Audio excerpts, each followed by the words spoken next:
ফ্লিপকার্টে অর্ডার করে এই পার্সেলটা রিসিভ করলাম। কি আছে এতে চলো দেখে নেওয়া যাক। ঠিক আছে। তো বাবু মশাই, আমার একটা ছোট্ট মতন একটা ব্যাগের প্রয়োজন ছিল। ছোট্ট মতন মানে যাতে করে আমি একটু ফোনের চার্জার, জলের বোতল, কিছু চুটুর মুটুর খাবার দাবার, আর অফিসের কিছু কাগজপত্র আর কিছু গ্যাজেটস এইসব ক্যারি করতে পারি আর কি। कौन भौंक रहा है ये बदतमीज? हमें काम चल रहा है और ये निकलो बाहर निकालो इसको। তো ফ্লিপকার্ট দাদাকে বললাম, ফ্লিপকার্ট দাদা একটু আমার জন্য একটু ব্যাগ দেখাও তো। মস্কারা করে কথা বলবেন না তো আঙ্কেল। মানে ওই একটু ছোট্ট মতন একটু মাঝারি করে আর কি। হ্যাঁ মানে ব্যাগকে আমি ক্যারি করব, ব্যাগ যেন না আমাকে ক্যারি করে। বলেন কি? তো ফ্লিপকার্ট দাদাকেও বলতে না বলতে অনেকগুলো ব্যাগ সাজেস্ট করলাম আমায়। তো তাদের মধ্যে অনেক কিছু ব্যাগ আমার পছন্দ হচ্ছিল।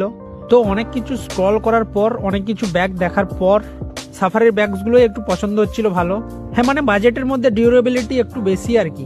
বাঙালি মানে উপর থেকে নিচ পর্যন্ত সবটাই দেখি আর কি। একটু খুলে বলুন। After 2 days of order, finally receiving my parcel. ইয়ে ওই হাসস করে একটা থাপড়ে দিতাম। চলো চলো বেশি না কথা বলে দেখি পার্সেলটা ঠিকঠাক এসেছে কিনা।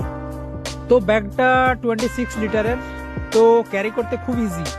আর ব্যাগটার ডিজাইনটা মোটামুটি ঠিকঠাকই আছে। ব্ল্যাক কালারের এই ডিজাইনটাই আমার পছন্দ হয়েছে। তোমরা চাইলে 26 লিটারের অন্যান্য কোনো ডিজাইনের ব্যাগ নিতে পারো। তো কোয়ালিটি ওয়াইজ, স্টোরেজ আর ডিউরেবিলিটি আর সার্ভিসের দিক থেকে ভ্যালু ফর মানি। হ্যাঁ যদিও ফ্লিপকার্টে 4.2 রেটিং দেখাচ্ছে, 25,000 জন রিভিউ করেছে। আর হ্যাঁ, ব্যাগটার প্রাইস বলতে তো ভুলেই গেলাম, ব্যাগটার প্রাইস নিয়েছে 580। আর আমি যেহেতু তোমাদের কাছে সবটা শেয়ার করি, তো এটাও ভাবলাম যে কি নিয়েছি না নিয়েছি তোমাদের কাছে শেয়ার করা যাক। আর তোমরা সবাই আমার ভিডিওগুলো দেখছো কি দেখছো না অবশ্যই কমেন্ট করো। আমার চ্যানেল মানে লাইক শেয়ার ফলো কিচ্ছু করতে হবে না, তোমরা শুধু কমেন্টে এসে ফিডব্যাক জানাও। চলো আজকের মতো টাটা, অন্য কোনো ভিডিওতে দেখা হচ্ছে।